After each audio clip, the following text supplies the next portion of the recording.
Ladies and gentlemen, welcome back to Citystreetsme.com. This is the first interview of the summer, and what a way to open it and bring us back. We have here Miss Youth, Miss All World, everything, Miss Kiana Knolland. Kiana Knolland, how are you doing? I'm great. How are you? I'm doing great. I don't need to say nothing else. If people don't know who you are, tell the people a little bit about you. My name is Kiana Knolland, and I just graduated from Wichita Collegiate High School. Go Spartans! And I will be attending Howard University in the fall. And I'm the Southwest Region Youth of the Year for the Boys and Girls Clubs of America. So I went through the local level, the state level, and the regional level. And I'm the Youth of the Year for over 600,000 youth, which are represented in our region. And I'll compete at the national competition in September, where I get to meet President Barack Obama and Denzel Washington. And there's lots of cool perks. You get a lot of scholarship money. You get to know a lot of cool people. That is awesome. You get to meet Denzel Washington? Yes. Training day. Jay. That's cool. That's cool. With that, tell me about how you got to be so spectacular. I mean, if you Google your name, you know, so many awesome things just pop up about you. Talk to me about just how you got into being awesome. Well, I think there's a quote that says, "It takes a village to raise a child," and I think that I became so awesome because I have a lot of supporters. I have a lot of grown-ups who have invested so much time in me, and there's so many community organizations that I'm involved in that I feel like I can give back. So I think it just takes a community. I have a great mom. I have a great Boys and Girls Club family, church family, different boards that I'm on. So it just takes a village, and you can be successful as long as you have great people surrounding you. Right on. I like that. And you talk about success and a lot of the things that you're getting ready to go to Howard University. Before we hit that, tell me about how important education has been in your life. Education has been extremely important because I like to strive for excellence. So whatever I do, I want to become the best at it. And I think that education is a way to really soar to new heights. I want to be a federal prosecutor. So I know the only way to get there is to go to college, is to get good grades and to work hard. And I know it's not always easy. It's not always easy to get a 4.0 or to be a star student, because I'm certainly not the best student. But I've tried, and that's actually how I got a full ride to collegiate, because I wanted a new learning environment, and I just didn't like the things that I was seeing at my old school, so I just wanted to transfer into private school. But my mom's a single mom. I knew she didn't have enough money, so I just wrote them a letter and I told them that I know I'm not the best student and I know I don't have the best grades, but I think that I should be entitled to a great education because I do want to get those skills that I need for college. And it all worked out, and I got a full ride, and I think education is everything. That is awesome. Again, because you are awesome. So I'm gonna ask you this then. Now, most kids come out of here, young people. Let me call you young people, a young person, because you're not a kid, you're a young person. You come out of high school, and you go to college. You know, you go to WSU, you go to KU, K-State, Friends, Newman. You coming out and you said, "I'm going to Howard, I'm going to DC." Tell me how you feeling about that. I'm actually very excited because DC is the political arena. Everything political is going on down there, and I think it'll be an excellent environment. And I had great scholarships at KU and K-State, full rides at both of them, and I just had to choose to go to Howard because I feel like growth comes from getting out of your comfort zone. And yeah, it'll be easy to stay in Kansas and go the easy route, but sometimes you have to do what's more challenging to get the better rewards. And I think that Howard is a great place, and it's definitely creating black leaders and black excellence. Okay. See, now we about to get deep. I'm about to throw a question at you. Okay. Because see, here we go. If you could pick one thing that you could change in the world, that you would think would better not just our community, but better the entire world, what would you do, and why would you do it?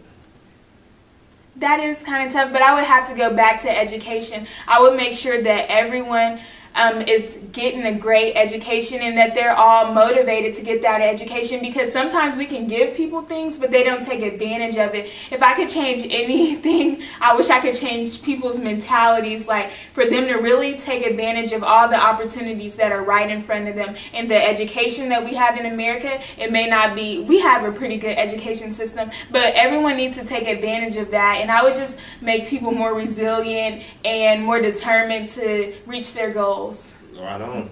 So with that, now you obviously, you know, you're a pretty serious person. You're pretty dedicated to what you're doing. So when you decide to go and have fun and to relax, what do you do? Oh, that's so hard. I'm still working on that because, like, I really have a minor social life. It's not really that big, so I'm still working on it. But I really find enjoyment in all the activities that I do. Sometimes I'll go to the movies. I like to eat. That's mostly what I do, go out to eat. It's fun.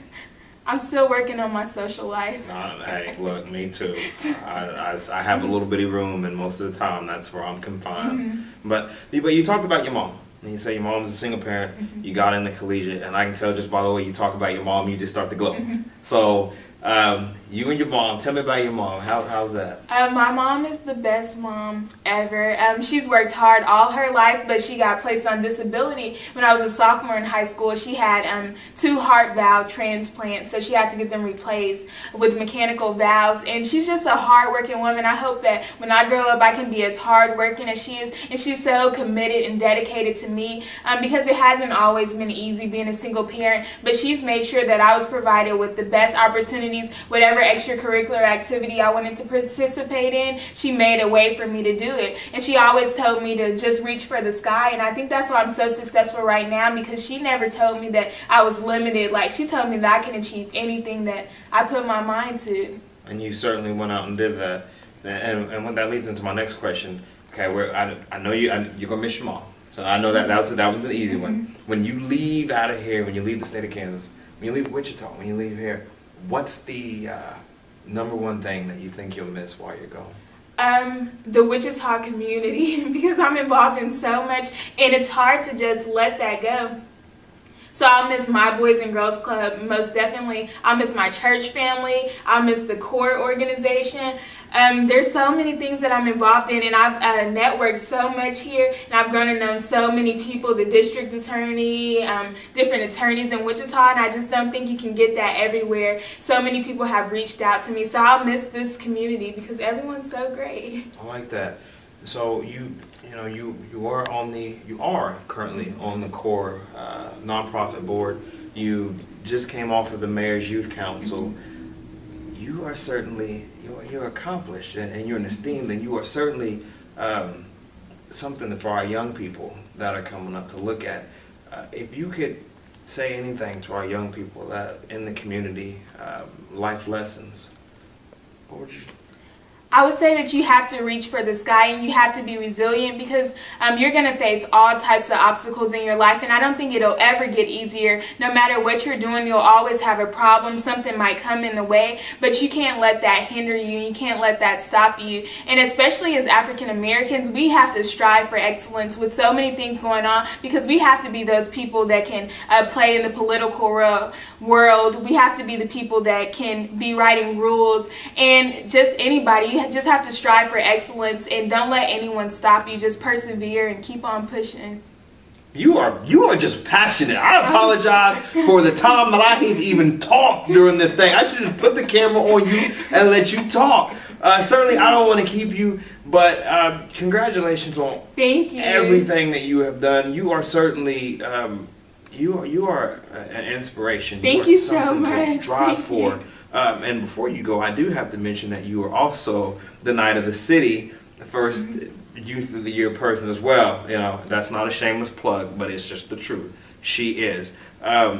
Anything else you want to say to the people out there in the community? No, I just want to thank you for giving me this opportunity for this interview, and I just hope that I can inspire people to strive for excellence. That's all I'm trying to do. So I think you certainly accomplished that. Thank you. Ms. Kiana Knolland. Ladies and gentlemen, our youth, the future is in really good hands as we go forward. You You define sensational, and Thank you are you. awesome. Ladies and gentlemen, this has been Miss All World, Miss Kiana Knolland. This is City Streets. We're glad to see you back. We're out of here. 1.